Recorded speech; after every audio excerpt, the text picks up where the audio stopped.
MCN out of China, which is based on Youku. She's got about 200 million views and 40 million subscribers. She's got 450 creators and very exciting. So what's the difference between running an MCN in China where YouTube doesn't exist and running an MCN everywhere else? Where it's all YouTube? Yeah, so running MCN out there is so easy because there's only the one major giant platform is YouTube, right? But then in China, there's no YouTube there, but instead there's a lot of video player. So just talk about the big five, that's Youku, Tudou, iQIYI, Tencent, and Sohu platform. So we have to work with like all of the platform one by one to make sure that they can understand what is the MCN model is and how a model can fit into the platform and how our creator can help to grow the whole video ecosystem. So it's like more negotiation, more kind of like educations, more time consuming on like all this kind of like building up the models. Okay. So obviously it's more hard work for you to try and put in stuff there and make sure that this is happening. Does that mean there are a lot of MCNs in China? Like there are, India's got a lot of MCNs now. It's exploding in the MCN scene. And are there global MCNs as well that are trying to enter into the, you know about the big ones that are out there that have been acquired and that kind of. So are they also trying to enter? What's happening there? Yeah, if I tell you that there's no MCN in China, I'm definitely lying to you, right? So China is such a big market. Everyone's going to go into China. So all the global MCN do want to go into China. So they may have like some partnership, some kind of like working model with different people. But the thing is, the good thing for us is we know the culture because we are Chinese, so we have been here for a long time. So that's why we are very focusing on growing Chinese creator in the region, which is Hong Kong, Taiwan, and China. Mm-hmm. So we are people say we are very niche, but then like Chinese content is actually not that niche. But we are really focusing on that part. So when we compare with the other global player in China, we have a different positioning. So it's easier for us to distinguish ourselves among the others. Fantastic. I think that's a very good unique differentiation point. But given that China is a regulated market for media, right? How much of that, unlike let's say the Western world or even India, where I can pretty much talk about anything I want to without too much of interference, how much does that have an impact on the business itself? I think the only thing is like everyone's know China, right? No political stuff, no sex related stuff. So we have to be very careful on the content that we put it there. So so we're really focusing on lifestyle, and entertainment content. But somehow we get into issue, like we sign up a lot of indie musicians, so like indie band, they create songs themselves. So somehow, some way in the song, there's one script of sentence, it's related political stuff. That's the danger. So we have to be very sensitive on this kind of stuff, even though we try to let our creator to create whatever they are passionate about. So we are more like a gatekeeper to make sure that the content is good for at least good for the Chinese regulations, right? Like everybody have to follow the guideline and the rule if you want to do business. So you got a little bit more of that too. Yeah. So in terms of the business model, typically the MCN model in the first world or in emerging markets revolves either around a valuation play. So think about a Maker Studios that got acquired for $1 billion by Disney, or it involves in a revenue play, as in a advertising-based revenue play, which is predicated on the back of a Google ecosystem because YouTube and Google are so closely interrelated. Now with Tudou and Youku, I don't know how the quality of the regulation is or how good the advertising ecosystem is. What is the revenue model for an MCN in China? I think we have a lot of modification on the business model from a basic MCN because we learn a lot of the MCN model from outside. So most of the global MCN are not really making positive bottom line. So they're making a lot of money, but the bottom line is still negative.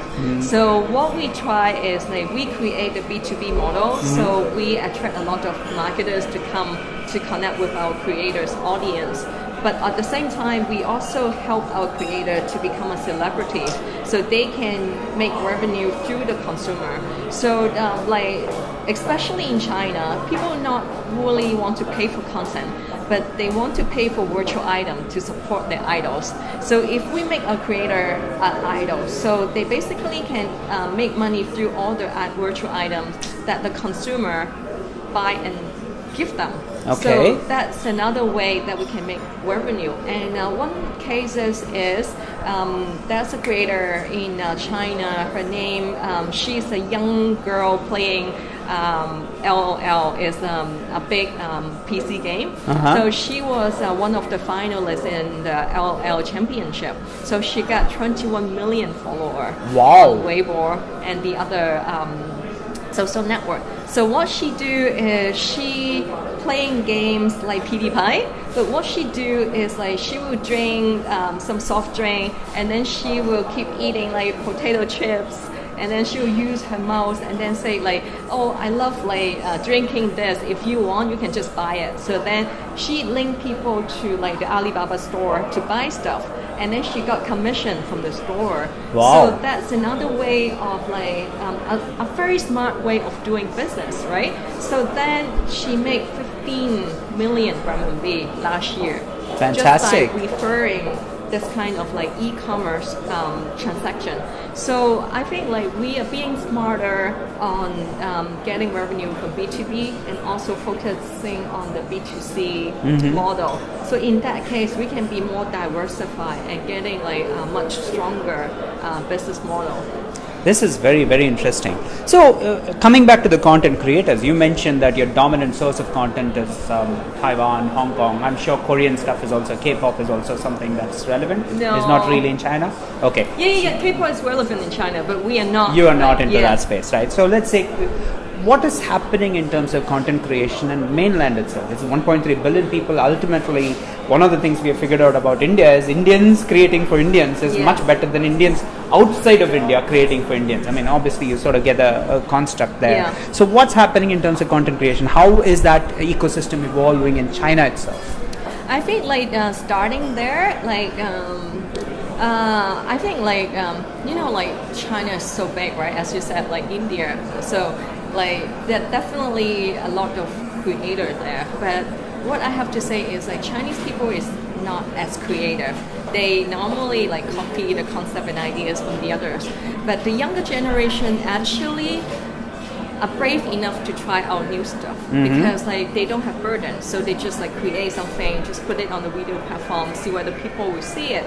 So then we actually releasing like the huge creative power among the younger generation.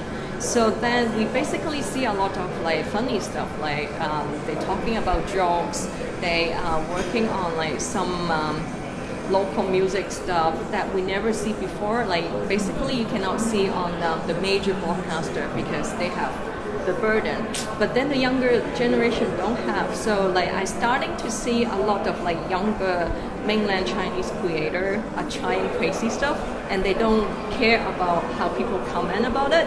So then I feel like that's growing, but still on the very infant stage.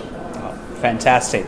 So obviously China is amongst the largest in Asia in terms of the OTT play itself. All the OTT boys are coming out of China right now. Yeah. We are talking about 500 million, 1,000, whatever, 700 million people. Most of them are actually in China. Yeah. India is really not evolved because the bandwidth is still a problem in India at this point in time in terms of the number of people.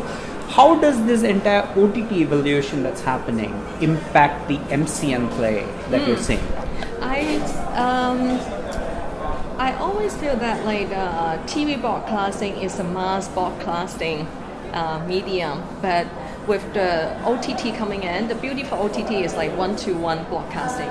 So like now everyone have a chance to pick what they really want to see and really want to watch.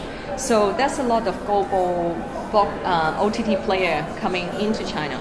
But the beauty for MCN model is like we are working with like a lot of individual creators, so we can create a lot of independent long tail content, which the big player will not get into. So they can have like $1 million budget to produce like Walking Dead. So big drama, but then they will not care about the little like fashion styling video, right? So the creator will stepping on the long tail part, and they will stepping on the mass part. So in that case, basically the MCN model is a very good complement to the big OTT player. So we are not competing, but complementary of each other. Okay. So I see that like at some point, hopefully, we can be part of the Netflix, or we can be part of the big player, because they can focus on the big one. We can focus And you on bring the long tail in, Yeah. and I think that's a great point. complementary. You're obviously doing a lot of education of the ecosystem itself, Ivy. I can clearly see that there's a lot of sophistication in your thinking. Tell me a little bit more about financing and equity and valuations, and how does that game work? Because in the mainstream world of YouTube, there's an established model. There are guys like Maker Studio that have shown the way. So there's a lot of other guys that can actually get funding, and they are getting funding, right? How does that funding game, because you also need cash for you to create this business, how does that funding game work? Is that more difficult in China? I think the funding game is the same everywhere. You sell the dream, and you sell the business model, and then you sell your team, and then you sell yourself, right? So I think like it's just like everywhere it's the same, no matter it's in China or in overseas. It's just that like the US investment ecosystem is more sophisticated, so it's easy to go for like angel round, and the A round, B round is like all set there. So I think China is getting there. It's like more like the whole ecosystem is there as well. So I think like that's not much difference, but the only difference is if you are pitching the China investor, you have to have a China story, otherwise you cannot get there. But if I'm pitching a US investor, they also want to listen to a China story anyway. So that's why I'm saying like It's all converging for you. Yes. Very nice, very nice. Last question. What drives you? What motivates you? What are you about? What I feel like my company, VS Media, is a dream come true. Like it's more like a passion project for me, because like I do see a lot of young creators. They are working very hard. They are very talented, very creative, but they just don't have a stage. So like if they have to get into the TV ecosystem, they may have to wait for 5 years, 6 years in order to produce something belong to themselves. But right now, they can basically just produce and engage with their audience and get to know what they want, what they don't want, and then they can fine tune it. But the thing is, most of them, they know how to create content, engage with their audience, but they just don't know how to commercialize it. So they don't know how to market, how to sell, how to make money. So when we step in, we can become a strong partner to this talented creator. So then I can use my expertise to help the young creator. At the same time, like I always say, like when the young creator make money, we as media make money. So what is better than this? Like we make money together, and then everybody win in the whole thing. So I think that is really something I have been dreaming about. So I'm very happy. Amen to that, and power to your dreams. Thank you very much.